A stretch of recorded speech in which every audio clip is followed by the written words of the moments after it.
믿음의 영적 성장 시리즈 20번째 시간, 하나님 나라를 기다리는 사람들이라는 말씀의 제목으로 거룩하신 주님의 말씀 전하겠습니다. 하나님 나라를 기다리는 사람들. 저는 어릴 적에 하나님 나라라는 것에 대해서 그냥 막연하게 천국이다라는 생각을 하고 살았습니다. 아마 이러한 제가 가졌던 그러한 생각이 아마 많은 사람들에게 그렇게 인식되어져 있는 하나님 나라 아닌가? 이런 생각이 들게 되었어요. 여러분들께 한번 여쭤보겠습니다. 하나님 나라는 무엇입니까? 한번 스스로 대답해 보세요. 하나님 나라가 뭐예요? 여러분들 하나님 나라가 무엇이냐라고 누가 물어본다라면 여러분들 스스로 어떠한 대답을 던질 수가 있겠습니까? 아까 제가 앞서 설명드린 대로 저는 막연하게 어린 시절 그냥 하나님 나라면 천국이다. 내가 죽으면 내가 사후에 내가 올라갈, 내가 거할 그러한 영원한 하나님의 나라다라는 그 인식으로 그저 하나님 나라를 받아들였던 기억이 있습니다. 그러나 오늘 이 시대를 살아가는 많은 그리스도인들에게 가장 중요한 것은 우리가 하나님 나라를 기다리는 자로 살아갈 때 도대체 하나님 나라가 무엇인지, 그리고 어떻게 하나님 나라를 기다려야 하는지에 관한 그런 믿음의 고찰을 한 번쯤은 꼭 해보셔야 한다는 것입니다. 그래서 오늘 누가복음 17장 20절에서 37절이 바로 그것에 대한 정의를 우리에게 성경적으로 풀어주고 있어요. 오늘 말씀을 통해서 저는요, 하나님 나라를 기다리는 자, 바로 저와 여러분들, 그렇게 하나님 나라를 기다리는, 그날을 기다리는 사람들은 과연 하나님 나라에 대해서 어떠한 이해를 가지고 살아가야 하는지, 또 어떻게 그 나라를 기다리며 준비해야 되는지 말씀으로 함께 살펴보려 합니다. 오늘 첫 번째로 하나님 나라를 기다리는 사람들, 첫 번째 말씀은요, 우리는 하나님 나라에 관한 올바른 이해를 가져야 한다는 것입니다. 우리는 하나님 나라에 관한 올바른 이해를 가져야 한다. 오늘 말씀을 들여다보면 20절 말씀에 바리새인들이 하나님 나라가 어느 때에 임하나이까? 라는 질문을 하고 있습니다. 하나님 나라가 어느 때에 임하나이까? 유대인들이 가지고 있었던, 바리새인들 같은 유대인들이 가지고 있었던 생각 중에 하나님 나라가 임할 것이다라는 마음이 있었죠.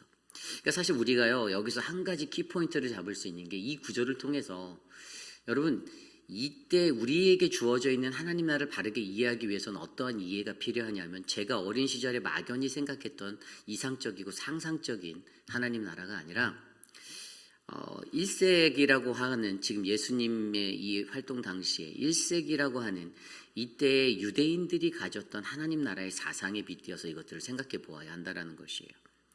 1세대의 유대인들에게 하나님 나라는 우리가 아는 흔히 어떤 사후 세계에 관한, 천국에 관한 이야기가 아니었다라는 것입니다. 그 시대를 살아갔던 사람들에게는요, 가장 중요한 것은 이스라엘의 하나님이 왕이 되신다라는 것이에요. 그래서 첫 번째 하나님 나라에 대한 첫 번째 포인트가 바로 하나님이 우리의 왕이 되셔야 한다라는 건데요. 하나님 나라는요, 하나님이 우리의 왕이 되셔야 한다라는 의미를 담고 있어야 되는 거예요. 그게 정확한 이해입니다. 어떤 이상향적인 어떤 장소, 지정학적인 어떤 로케이션적인 것이 아니라, 이것은 바로 하나님 나라는 바로 이스라엘의 하나님이 우리에게 왕이 되신다라는 1세기 유대인들이 갖고 있었던 사상에 빗대어서, 그렇다면 오늘 이 시대를 살아가는 저와 여러분들에게도 우리에게 왕이 되시는 하나님, 바로 이러한 이해로 이것들을 받아들여셔야 되는 거죠. 결국에 하나님 나라에는요, 바로 하나님이 우리의 왕이 되신다라는 정확한 인생의 삶의 자리가 정립되어져 있어야 된다는 것입니다. 오늘 말씀이 그걸 설명하잖아요. 바리새인들이 하나님 나라가 어느 때 임하나입니까? 예수님이 뭐라고 대답하셨죠? 하나님 나라는 볼 수 있게 임하는 것이 아니다. 21절, 또 여기 있다 저기 있다 말도 할 수 없다. 하나님 나라는 너희 안에 있다. 아멘. The kingdom of God is in the midst of you라고 되어 있어요. 이 단어가 전에 제가 설명드렸듯이 hello indos라는 너희 안에, within, among이라는 단어. 여러분, 우리의 삶에 있는 것이 무엇입니까? 예수 그리스도, 하나님 나라. 여러분들의 인생의 보좌에 누가 앉아 있죠? 사형리 책자를 가지고 제가 지난주에도 이제 우리 리더십 교육할 때 저희가 풍성한 삶을 배우고 있거든요. 목자, 부목자분들 그리고 안수 집사님들 이렇게 리더십들은 저와 세러데이의 오전에 새벽 예배 후에 성경 공부를 하는데 그때 풍성한 삶 가운데 분명히 어떠한 사형리에 나와 있었던 그림으로 제가 설명했던 것이 있는데 인생이라는 동그라미 안에 삶의 크고 작은 수많은 무수한 점들이 있어요. 우리 안에 일어난 수많은 일들이 일어났는데 그 가운데 의자가 있는데 그 의자에 누가 있는가? 내가 올라가 있는 사람, 내가 올라가 있는 사람. 예수 그리스도가 그 왕좌의 발 아래에 있는 그림 또는 동그라미 원 밖에 있는 그림. 원 밖에 있는 예수 그리스도의 그림은 아직 예수를 알지 못하는 사람, 세상 속의 세상적인 사람들을 말하는 거고요. 바로 내 인생의 왕좌에 내가 올라가 있고 그 아래에 예수님이 있으면 육에 속한 사람. 예수를 알긴 알지만 내 인생을 다스리는 것은 늘 언제나 나. 이 두 가지 모습은 대부분 다 나로 인해서 모든 것들이 결정되고 이끌려가는 인생. 그리고 가장 우리가 원하는 그림은 인생의 왕좌에 주님이 앉아 계시고 나는 그 발 아래 내려와 있는 그 그림. 그것이 바로 성령의 사람, 그리스도인이라는 풍성한 삶을 누릴 수 있는 사람이다라고 제가 설명드렸었어요. 우리가 살아가는 우리의 인생의 왕좌에 누가 올라가 있는가? 하나님 나라가 내게 임했는가? 내게 임하지 않았는가? 하나님이 나의 삶에 있는가? 내가 예수 그리스도를 나의 구주로 모시고 살아가는가? 여러분, 이것이 바로 하나님 나라에 대해서 굉장히 중요한 영적 개념이 되는 것이에요. 하나님 나라는 우리 안에 임해야 된다. 바로 하나님이 우리의 왕이 되셔야 된다.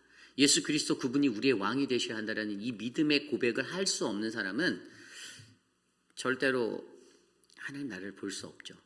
하나님 나라는 아까 말했잖아요. non-visible이에요. 바라볼 수 없어요. 보이지 않아요. 그냥 눈에 확 보이는 게 아니에요. 우리의 어떤 물체적인 시각으로 이것을 바라볼 수 있는 것이 아니라는 거예요. 우리가 영으로 바라보고 마음으로 느끼고 우리가 그렇게 동행하는 것인데 그 믿음이라는 것을 다해서 우리가 바라볼 수 있는 것인데 많은 사람들 이때까지만 해도 많은 유대인들 바리새인들 수많은 사람들이 하나님 나라가 어느 때 임합니까? 그 뒤로 가면은 어떻게 임합니까? 언제 임합니까? 언제 어떻게 임하는가? 어떠한 모습입니까?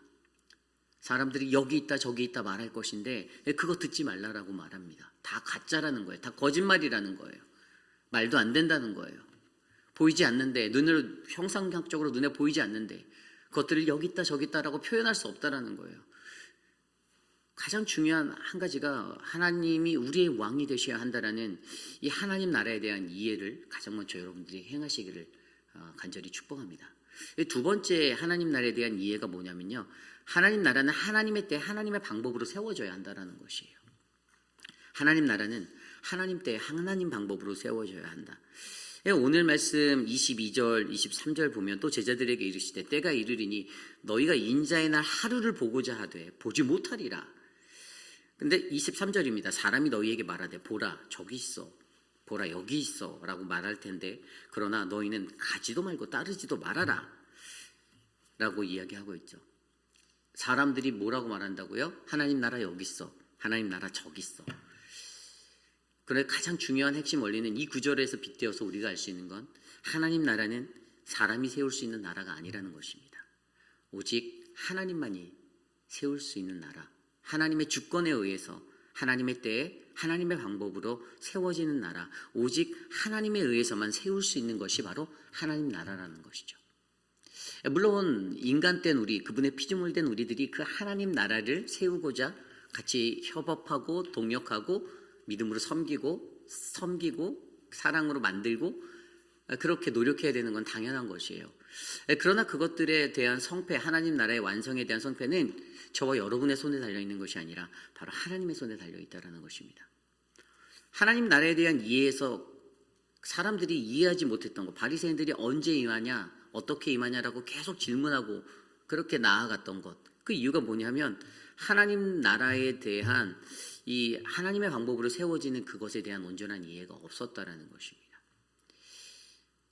그날을 기다리며 유대인들이 가졌던 1세대 유대인들이 가졌던 그 기다림 속에 그들이 살았어도 아까 우리가 처음에 말했던 것처럼 천국이라고 제가 어렸을 때 생각했던 하나님 나라는 천국일 거라고 했던 어떤 무시간적인 개념이나 어떤 공간을 초월한 그런 이상적인 공간이 아니라 그 하나님 나라는 저와 여러분 우리의 삶 안에 우리의 마음 깊은 곳에 우리 안에 거하는 그러한 나라가 되어져서 세워져 가고 지어져 가야 하는데 자꾸만 외적인 것, 외향적인 것에 집중해서 하나님 나라를 바라보니 결국에 거기에 여전히 내가 왕이 되어져 있고, 또 그 나라가 지어갈 때 하나님이 지으시는 집이 아니라 내가 내 손에 의해 짓는다라는 그런 인간의 이기적인 모습으로 우리를 만들어버리게 됐다라는 것이죠.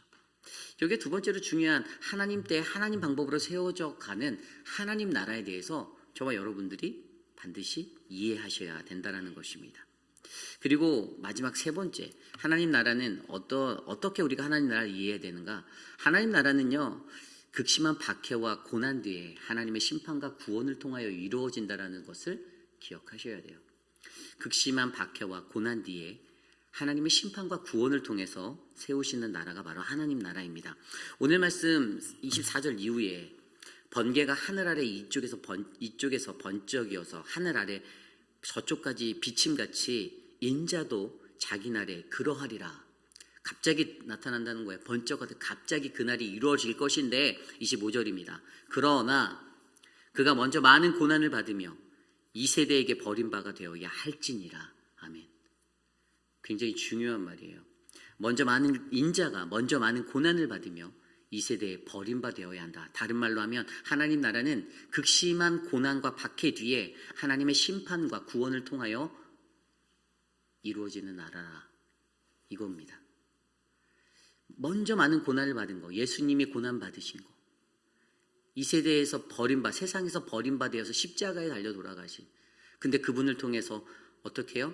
이 땅에 심판이 임했고 우리를 구원하신 그 구원의 하나님의 구원의 역사가 이루어졌던 것. 하나님 나라에 대한 이해를 바르게 하려면 이 십자가 사상이 흘러가야 되는 거예요. 고난이 있어야 합니다. 박해가 있어요. 그리고 세상으로부터 버림받아야 합니다. 그때 하나님 나라가 이곳에 임한다라는 사실을 믿으셔야만 해요. 하나님 나라에 대해서 많은 사람들이 가지고 있는 오해들, 그러나 그 오해를 우리가 잘 풀어 헤치고 하나님 나라는 과연 어떠한 것인가라는 이 올바른 세 가지 이해를 저는 저와 여러분들이 가지시기를 바랍니다. 다니엘서 2장 44절 말씀에 보면 이렇게 나와 있습니다. 열왕의 때에 하늘에 하나님이 한 나라를 세우리니 이것은 영원히 망하지도 아니할 것이요 그 국권이 다른 백성에게로 들어가지도 아니할 것이며 도리어 이 모든 나라를 쳐서 멸하고 영원히 설 것이다. 아멘. 이것이 하나님의 나라입니다. 하나님의 때에 오직 하나님의 방법으로 하나님이 우리의 왕이 되셔서 바로 모든 극심한 박해와 고난 뒤에 하나님의 심판으로 구원의 역사를 일으키시는 거룩한 나라. 저는 저와 여러분들이 하나님 나라에 관한 온전한 이해를 가지고 이 하나님 나라를 바라보시기를 바랍니다. 다니엘서 12장 1절에도 그때 내 민족을 호위하는 대로 미가엘이 일어날 것이요 또 환란이 있으리니 개국 이래로 그때까지 없었던 환란이 일 것이며 그때 내 백성 중 무릇 책에 기록된 모든 자가 구원을 얻을 것이라. 아멘. 좀 전에 말씀드린 세 번째 포인트와 정확히 맞아 들어가는 말씀이죠. 모든 극심한 박해와 고난 뒤에 하나님께서 심판과 그의 구원하심으로 모두를 구원해 주실 것이다라는 말씀. 그러므로 여러분, 저와 여러분의 삶 가운데 바로 이 극심한 박해와 고난이 있는 그 자리에서 하나님의 심판과 구원을 바라보며 저와 여러분들이 믿음으로 나아가시는 아름다운 인생 되시기를 간절히 소망합니다. 이 27절 이후의 말씀에 보면 노아에 관한 이야기가 나와요. 노아의 때에 대한 이야기가 나오죠. 그리고 28절에 롯의 때에 같은. 근데 이 구절들을 읽어보면 하나로 연결되어지게 있는 것인데 그게 바로 멸망되었다라는 거예요. 노아의 방주가 들어가던 날까지 사람들이 먹고 마시고 장가들고 시집가서 홍수가 나더니 그들이 다 멸망되었다. 28절도 롯의 때와 같으리니 사람들이 먹고 마시고 사고 팔고 심고 집을 짓더니 29절 롯이 소돔에서 나가던 날에 하늘로부터 불과 유황이 비오듯하여 그들이 멸망하였다. 심판은 반드시 옵니다. 하지만 그 심판을 통해서 하나님은 인자가 나타나시는 30절에 인자가 나타나는 날에도 이러할 것인데 하나님 그때 그것을 통해서 반드시 우리를 구원해 주시는 하나님 나라를 이루실 것입니다. 저와 여러분들에게 하나님 나라에 대한 이러한 온전한 이해가 일어나길 원합니다. 하나님 나라, 무엇이 하나님 나라인가?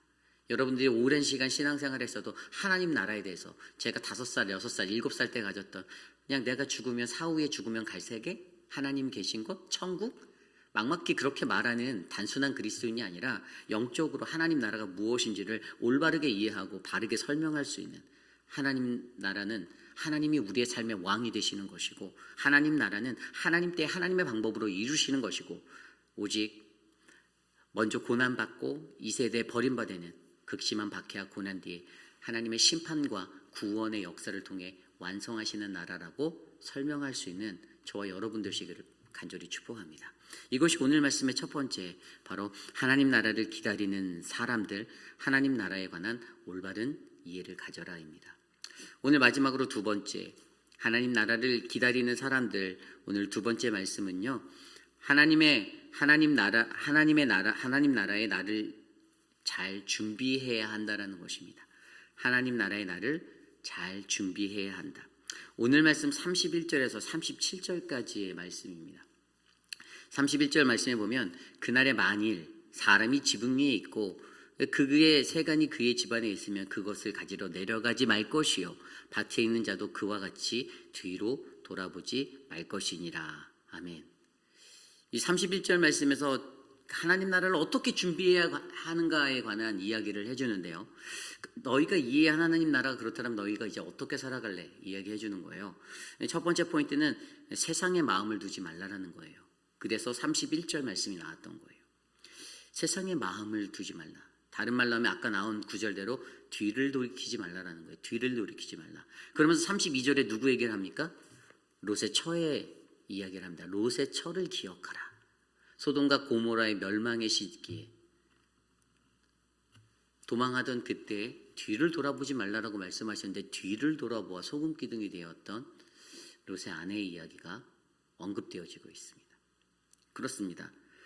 하나님 나라에 우리가 진정한 구원을 얻기 위해서 우리가 어떻게 준비해야 되는가? 우리는 세상을 뒤돌아보지 않는 훈련을 계속해서 해내셔야만 돼요. 구원의 자리에 나가기까지 세상에 마음을 두는 것. 물론 세상을 살다 보니 세상에 마음을 안 둘 수가 없죠. 좋은 테크놀로지도 많고 좋은 것들이 너무 많아요. 유혹되는 것도 많습니다. 신기한 것도 많아요. 그런데 하나님만 바라보라는 것들을 머리로는 잘 아는데 희한하게 세상 살면서 그거 잘 안 되죠. 저도 안 됩니다. 새로운 어떤 신제품이라고 불리는 어떤 혁명적인 이노베이션의 어떤 기술의 것들이 나오면 관심 있어 합니다. 이런 게 요즘에 최신으로 나오는 것이래라며 인터레스팅하죠. 마음속에 사람을 끌어당기는 그런 유혹의 것들이 세상에 너무나도 많아요. 그런데 하나님의 나라를 기다리는 사람, 그러니까 하나님 나라의 그때를 기다리는 자들에게는 우리가 그 날을 잘 준비하기 위해서는 분명히 강력하게 말씀하시는 게 세상에 우리의 마음을 두지 말라라고 말씀하십니다. 저와 여러분들의 일상의 삶에서 이것들이 조금씩 훈련 잘 되어 보았으면 좋겠습니다. 세상이냐 하나님이냐 우리가 마지막 날에 가서 선택할 것이 아니라 일상에서 이것들이 훈련되어져서 일상의 시간 속에서 이게 하나님을 향한, 하나님께 우선순위를 두고 살아가는, 하나님께 가장 내 마음을 전심을 두는 이 훈련들이 일어나서 우리가 하나님 나라를 바라볼 수 있는 그 믿음의 축복을 받기 원합니다. 그리고 두 번째는 이 하나님 나라를 어떻게 준비할 것인가, 자기 목숨을 아끼면 안 된다라고 우리에게 말씀해주고 있습니다. 33절 말씀입니다. 무릇 자기 목숨을 보존하는 자는 잃을 것이요 잃은 자는 살리라. 34절입니다. 내가 너희에게 이르노니 그 밤에 둘이 한 자리에 누워있으며 하나는 데려감을 얻고 하나는 버려둠을 당할 것이요. 35절 두 여자가 함께 맷돌을 갈고 있음에 하나는 데려감을 얻고 하나는 버려둠을 당할 것이라. 아멘. 여기서 굉장히 중요한 이론이 또 한 가지 나오는데 그것은 바로 데려감과 버려둠의 원리입니다. 그날의 데려감과 버려둠, 바로 심판에 관해 얘기하는 거예요. 반드시 심판이 있을 건데 다 데려가지 않는다라는 거예요. 지금 말씀에 나온 34절과 35절은 50%의 확률입니다. 하나는 데려가고 하나는 데려가지 않는다라고 말씀하십니다. 그래서 이 데려감이 무엇인가, 버려둠이 무엇인가를 한번 고민해 보았어요.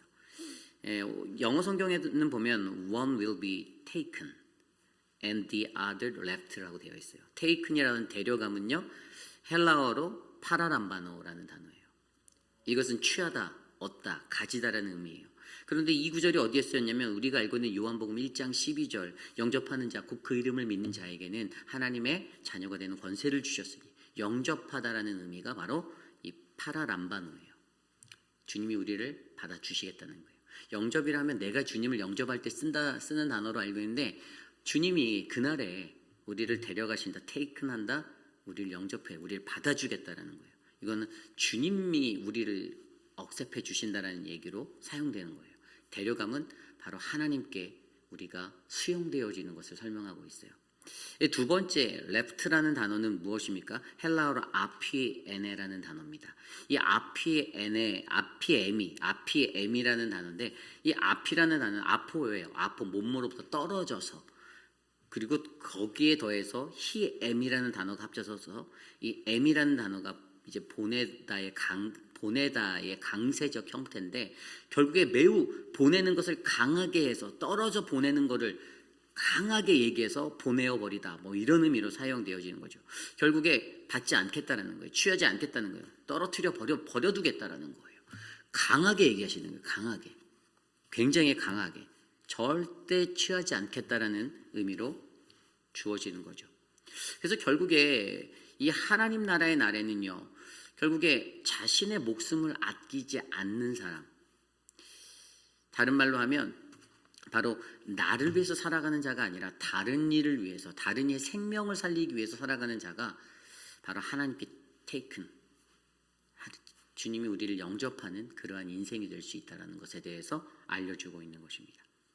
결국에 저는 우리의 일상 속에 이 두 가지 훈련이 일어나야 됩니다. 세상에 있는 것에 마음을 두지 않는 것, 그리고 다른 일을 위해 섬기고 희생할 수 있는, 다른 생명을 위해, 내 생명을 위해서가 아니라, 우리가 살아가는 세상에서는 죽기를 결심하면 살 수 있다라는 그런 용어들 있잖아요. 근데 그런 게 아닌 거예요. 내가 살고자 하는 게 아니라 내가 죽고자 해야 내가 살 수 있는 게 이 그리스도인들의 믿음의 법칙이 된다라는 거예요. 구원의 원리가 된다라는 거예요. 결국에 그것들을 가지고 자기 목숨을 아끼지 않는 자가 바로 하나님 나라를 바라볼 수 있는 은혜로운 인생 될 수 있다라고 오늘 우리에게 말씀해 주고 계십니다. 이것이 바로 오늘 말씀의 두 번째, 마지막, 하나님 나라를 기다리는 사람들, 하나님 나라를 잘 준비해야 한다의 두 가지 모습입니다. 이제 말씀을 정리해 보고자 합니다. 오늘 우리는 말씀을 통하여 하나님 나라를 기다리는 사람들에 대해서 살펴보았습니다. 누가 하나님 나라를 기다립니까? 저는 하나님 나라를 기다립니다. 아마 여러분들도 하나님 나라를 기다리실 거예요. 그런데 여러분, 하나님 나라를 온전하게 바르게 이해하고 살고 계셨나요? 누군가 와서 교회 몇십 년 다녔는데 하나님 나라가 뭐니라고 교회 안 다니는 사람이 찾아와서 물어본다면 여러분들 자신 있게 이렇게 설명해 줄 수 있을까요? 그냥 천국인 것 같은데? 너 죽으면 천국 가야지. 아마 이렇게 얘기했을 거예요. 그런데 분명 오늘 말씀에서 하나님 나라는 하나님이 우리의 왕이 되어주시는 것이고, 그래서 하나님 나라는 너희 안에 있다. Among you, within you. 그리고 하나님의 때는 하나님의 방법으로, 하나님 때의 하나님의 방법으로 하나님 나라가 세워질 것이다. 우리가 여기 있다 저기 있다 해서 우리의 것들로 하나님 나라를 여기저기로 말할 수 있는 것이 아니라는 거예요. non-visible이라는 거예요. 그리고 오직 우리는 먼저 많은 고난을 받으며 이 세상에 버림받을 때 바로 그리스도의 십자가, 그 은혜가 우리에게 바르게 세워질 때 극심한 박해와 고난 뒤 하나님의 심판과 구원을 통해 그 십자가의 사랑으로 우리가 이 하나님 나라를 경험하게 된다라고 하나님 나라를 정해 주셨습니다. 하나님 나라의 날에 어떻게 내가 준비할 것인가? 두 가지 말했죠. 세상에 마음을 두지 않고 내 목숨을 아끼지 않는 그 사람이 바로 하나님 나라를 볼 수 있다.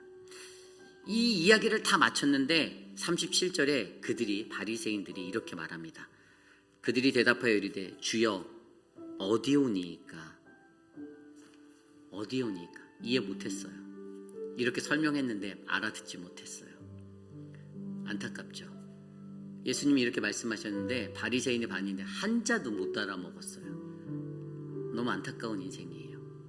하나님 나라에 대해서 이렇게 디테일하게 잘 설명해 줬음에도 불구하고 그들이 알아먹지 못했습니다. 어찌 보면 주여 어디오리이까?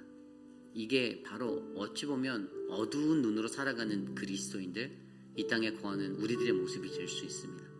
저는 오늘 이 시대를 살아가는 우리들이 하나님 나라를 기다리며, 그날을 기다리며, 하나님 나라를 기다리며 살아갈 때 온전하게 하나님 나라를 바르게 이해하고 잘 준비함으로 하나님 나라를 맞이하는 건강하고 아름다운 인생 되시기를 간절히 축복합니다.